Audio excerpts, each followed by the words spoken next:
This is Trinity 63, episode 4, Holy Rollers. This is absolutely crazy.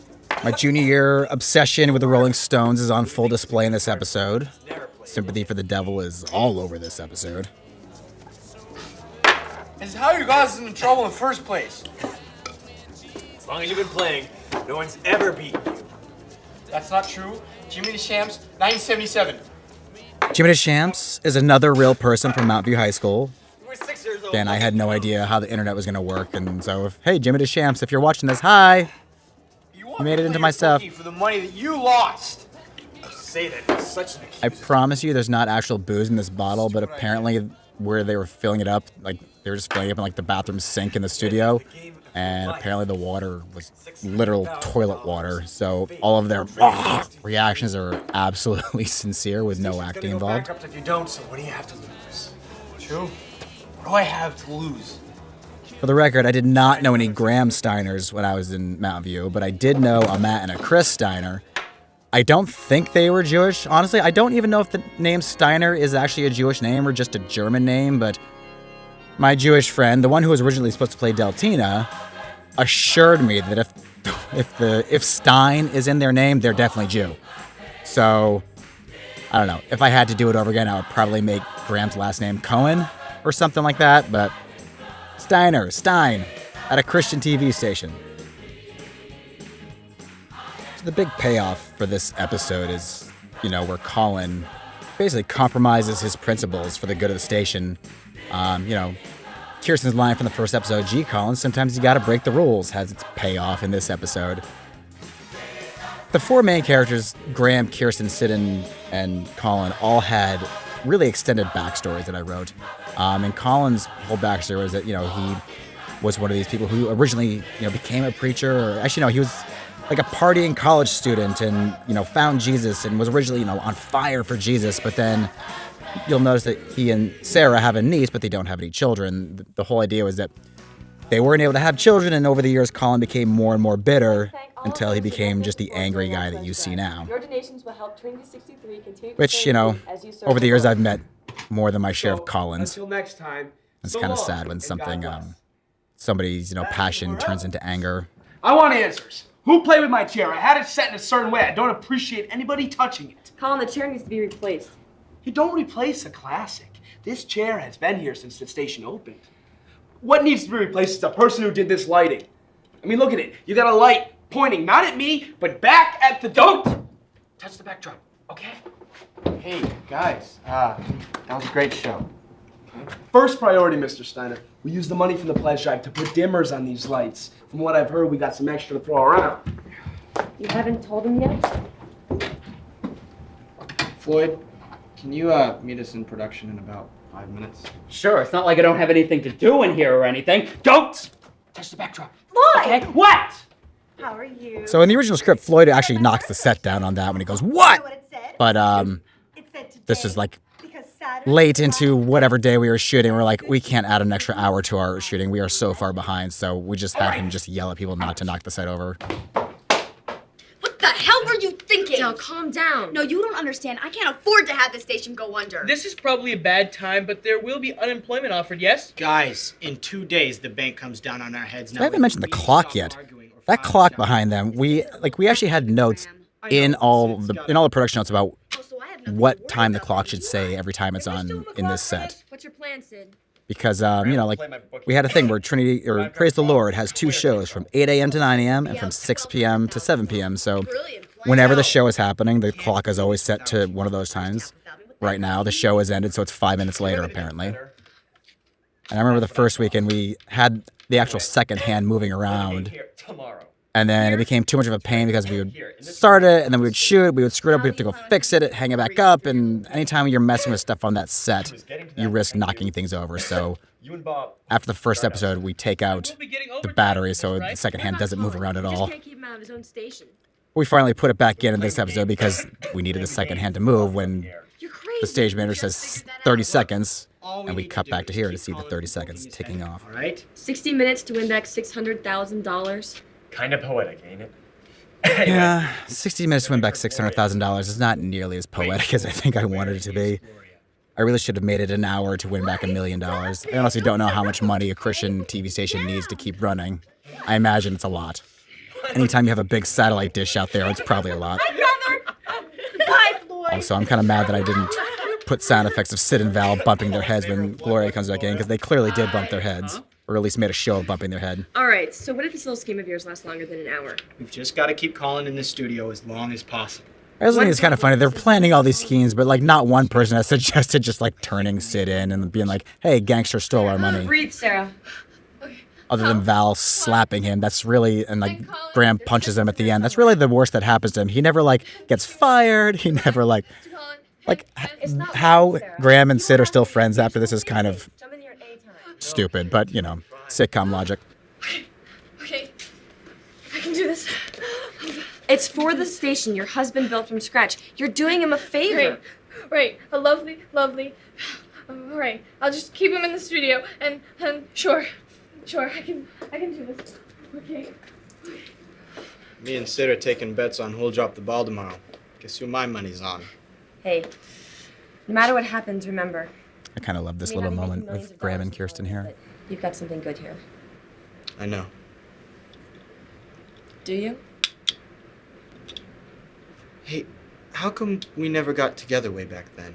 The direction I gave Giovanni for this scene was like, you're expecting this to not work. Like, you are absolutely expecting this to fail. You're expecting to have to go on the run from the law and from the mob tomorrow. And so this is your last chance to be like, hey, how come we never got together? Answers. What is going on here? Why is everyone being so secretive? And as always, he gets interrupted because he's I'll see you tomorrow. Graham Steiner at Trinity 63.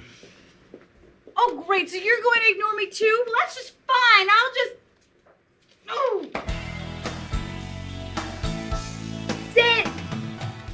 Sid, if you're there, you damn well better pick up. What's wrong? I made sure to save the cutest dress for Rachel for this episode. The big finale. Have you seen Graham? Yeah, he's changing. Great. Sid, you either better be dead or walking through that door in the next 5 minutes. Yeah, it was 1998. I'd been wanting to do a sharp-dressed man montage since the previous year when we were doing The Biz. Well, Mr. So Steiner, I finally got my shot here. This may be all I own by the end of the day. Don't talk like that. There you go. Nice and neat. I hate to break this moment, but where's our dealer? Hello, everybody! What the hell happened to you? Oh, did you get loaded last night? No, look, it's just cough syrup from... Sounds like it's really Like how he working. just coughs right in Kirsten's face. This was a stupid idea. We're calling it off. No, I'm fine. Louis coming any minute. Look, I brought a signal in case we get into trouble. That air horn was the bane of our existence when we were shooting this. Half the time you'd press it and it wouldn't blow. Other times you press it and it'd blow too loud, and like all the audio meters would go rah. Which is why I won't be playing. My good friend Bill Kingsbury plays Louis. Sid can bring someone else After into the college, game. me and him and a couple other people shot a road trip movie, Bring him on. traveling across the We can country take shooting. Anybody. Except her. And the inestimable Trust you know Marianne Chikala. Hey, Slappy. Don't call me that. You two know each other? Oh, me and Slappy, see we go. Yeah. Guys, Jeannie, crew. That's enough of that. Well, it's a pleasure. Charmed, I'm sure. Why did you have to bring her? It's funny, my original stakes are this pick for high. the actor to play Jeannie was an actress I'd worked with on another project who was just a very large, sassy black lady. And I just really loved the idea of a just big black lady with Sid, this lanky white guy. I think she could not make the weekend we were doing, so it's okay though, because Marianne totally kills this part too. Do we have an agreement then? I forget where we got such a realistic looking gun Talk prop. to the lighting people. They're coming in after the show to install the new faders. Okay. Let's take positions, everyone. Sid, if this doesn't work, I'm shoving those cards up your nose. So I will be getting time and a half for this, right? Bob! Floyd? Our props person, Julia, she did a really good job with the money there. Like, she literally photocopied money and painted it with watercolor green paint to make it look like it was full of bills. See ya. Yeah. That briefcase that the money is in, I borrowed from my best friend's father, who wound up dying while we were shooting this, so I never got to actually return the briefcase. I remember making that comment at his funeral, like, huh, he thinks I stole his briefcase now. Check, check, check. Got me? That's not funny. Okay, let's have a great show today, everyone, okay? The best. Here's your juice, hon. Oh, thank you, dear. Are you feeling okay? Fine, fine. Why wouldn't I feel fine? We're fine, right, Kirsten? Fine, Sarah. Fine, okay? Why don't you go over there and get ready for your prayer? Good idea. Try not to be too suspicious. I just love how, like, Sarah just can't handle anything. She can't handle lying. She can't handle keeping secrets. She can't handle when someone's hair is stuck in a trunk. She's, as Julie says in the documentary, she's kind of a wimp. So this scene, I'm pretty sure it was this scene. We shot it one day, one evening, and then it got recorded over the next day because somebody queued up the wrong tape or something like that. So we ended up having to shoot it over. But I remember, like, we shot this scene either right before or right after the scene in episode 3 where Graham and Rachel have or Graham and Kirsten have their big, he throws the chair to the set in the big breakdown scene. So I feel like it would have been a lot worse to have to reshoot that scene. And there's the payoff for the clock. 30 seconds. See how we did that? We're very proud of ourselves. $100,000 is at stake, and I think I left the iron on at home. I also think it's funny that these are high-stakes gamblers and they're using Joker's Wild in their game. I don't think anyone who's really serious about gambling uses Jokers, but I actually also didn't know for sure if 5 of a kind was a real thing, but apparently if you are using Jokers, 5 of a kind is actually the best hand you can get, but it's been 20 years and I never verified that fact until literally right before I recorded this commentary. But it is a thing. 5 of a kind is a thing. Promise you. It is the belief of everyone who has faith that gambling is evil, excluding church bingo. I think that was Andrew's improv right there. I kind of love, I really do genuinely like all these episodes, but this one in particular, I really like how it builds from the montage till the end. Like, it really just, everything kind of escalates and builds and pushes it to a crisis moment where, like, decisions have to be made and Colin has to be, like, it forces Colin to have to be the person that he turns into. I know it's a college production, it's amateur writing, amateur production values, amateur acting, amateur everything, but I feel like we actually made a really fun story with some heart. Mine are all in the same suit. Straight flush? Need a rule book? No, I don't need a rule book. We're right back to where we were an hour ago. I know. Don't panic. Just deal. Sure you don't want to give up now? Go eat your patent leather. Oh, go bet on a horse race, Yeah, Slappy. you just met a fat Anthony ran off with the Catholic chick. Come here. Fat Anthony really should have run off with a Jewish chick because, of course, a fat Anthony is going to be Catholic. Of course he's going to run off with a Catholic chick. Del, I'm very well aware of that. Sit! Deal! Are you sure you... Sit! Deal. What's all the ruckus in here? Bob, get out there and guard the damn door. I don't need to take that kind of verbal No, abuse. Bob, or you're fired. Try it, and I'll have the Teamsters on you so fast. Get back out there and guard the door. That little jumpsuit was perfect for Jason. It just makes him look like a little man. And now, here as always, with our final blessing, is my lovely, if not disquieted wife, Sarah. I forget exactly how Sarah's prayer was written in the thing, but most of this is completely ad-libbed by Julie. Oh, Lord, please pay. I'm sorry, Lord, please pray for, or under, or, little kittens. Lord, In a second here, she makes a thing about, like, bringing joy to our breakfast tables, which was like it was another thing from the fraternity we were in, co-ed fraternity. Yeah, that's a whole other thing. We had this, like, creed that we would recite at meetings where it was, like, something about bringing joy to the banquet table. God, please watch over all the people that work at Star Market, especially the people that work in the deli, like Jerry, who slices my cheese extra thin every day, and the people that work in the geriatrics ward, and the people that work in, that bring joy to our breakfast tables, and the people that work in the wall, and stores like it's almost the end of the Sears show. And like Macy's, and all the lovely people that work at Jason's College. No. Funny, all the music that we use in this, all the Christian and gospel music, came from CDs that were provided, ironically, that I didn't realize at the time, by my future father-in-law. Every single Christian song that's in here came from his collection of CDs. Colin, no! What? Oh, this part here was supposed to be my cameo as the crew member. There was a cutaway shot when Colin turns around going, what? Of, like, the cameras, and I was on one of the cameras, but when we tried cutting it, it didn't look good. It was just, like, the way the camera cut. So I'm the only crew member who never actually makes it onto camera, I believe. Take your hands hands off me or I'll cut them off. Well, that's just great, Mr. Techie. No people skills. Punk rocking. Do not like punk. You just want to keep it Floyd down in does here? not like punk. Shouldn't you be guarding production? Why would he have to be guarding production?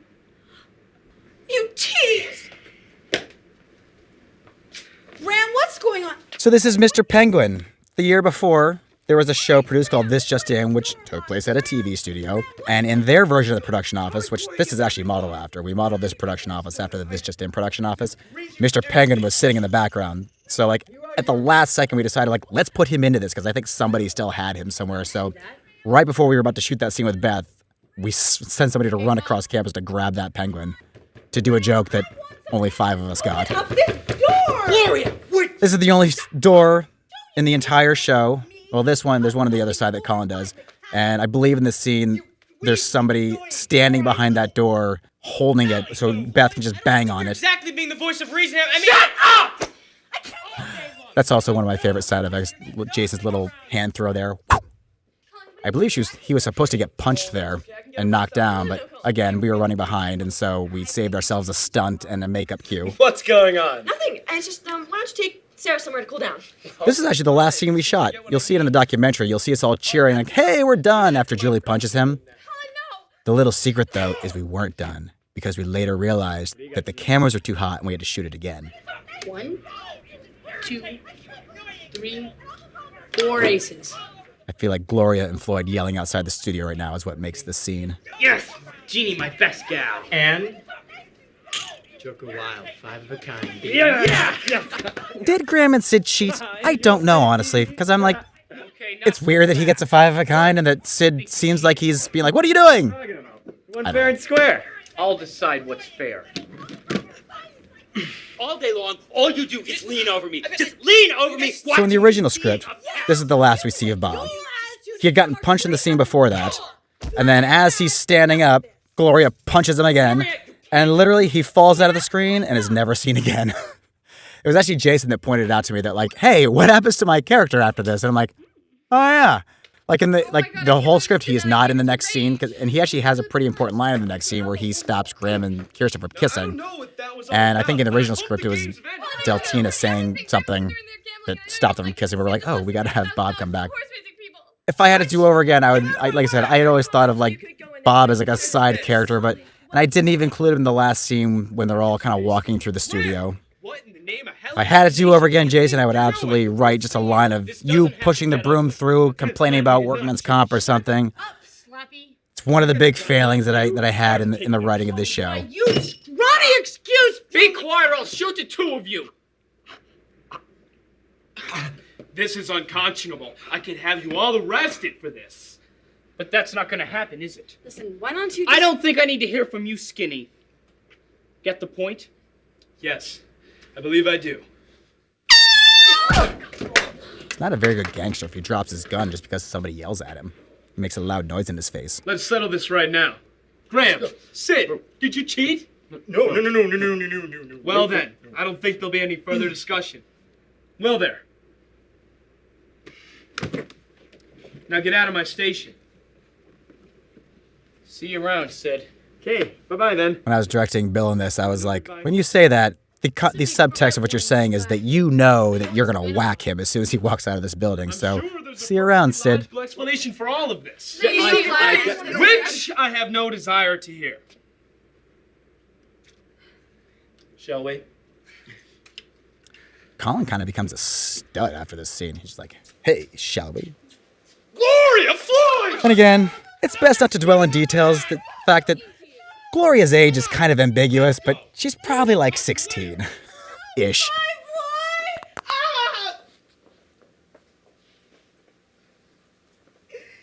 stepped on my head! Yeah, none of this was in the original script. Like, Bob was just laying on that floor forever. Let's just head on down to the racetrack and, Sid? Yeah? That's such a satisfying thud. Yeah. I think it's about time to talk about workman's comp.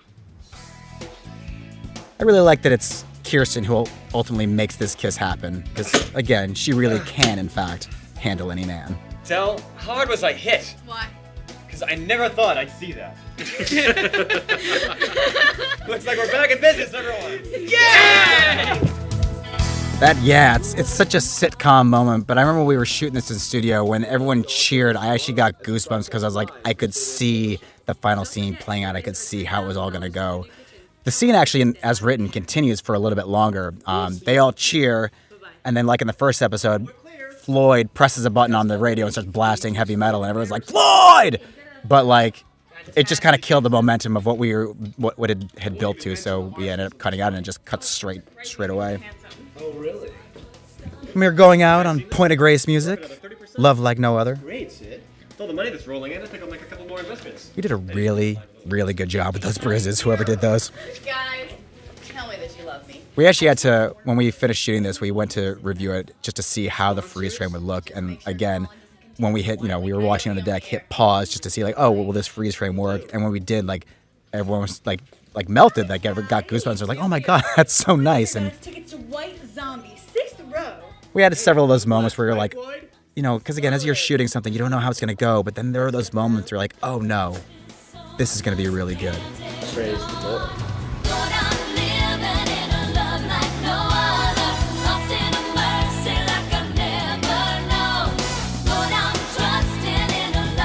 So Bob, that was the friend's dad I told you about who, like, we literally found out the day of going into studio that he had died from like an allergic reaction to medicine. So like 9 o'clock in the morning, right before we're starting shooting, I find that out. I'm like, all right, we're going to put this feeling on the shelf and just barrel through with this weekend until I can think about it again. So that was episode 4, Holy Rollers at Trinity 63 and the grand finale. Big thank you to everyone, all the cast, all the crew, everyone who came down. I remember the cast and crew made a scrapbook for me after we finished doing this, and Giovanni put an inscription there, which I think kind of sums it all up, which is that we were all in a basement for 3 weekends in a row for literally 18 hours a day, and we all enjoyed it. Like nobody, like yeah, there were moments of frustration, there were moments where we were all aggravated, but we all genuinely were happy to be there. There was like scenes that like we would tell people like, hey, go away to like, let's, you go take a break. We'll take care of this. And nobody wanted to leave. They were like, no, we'll stay around and help build this set. And it was a really special time. It was a really special production to be a part of. So I'm grateful to all you guys. It's been 20 years. Happy anniversary. And yeah, thank you. Let's reset. Where are we at? Great googly moogly indeed.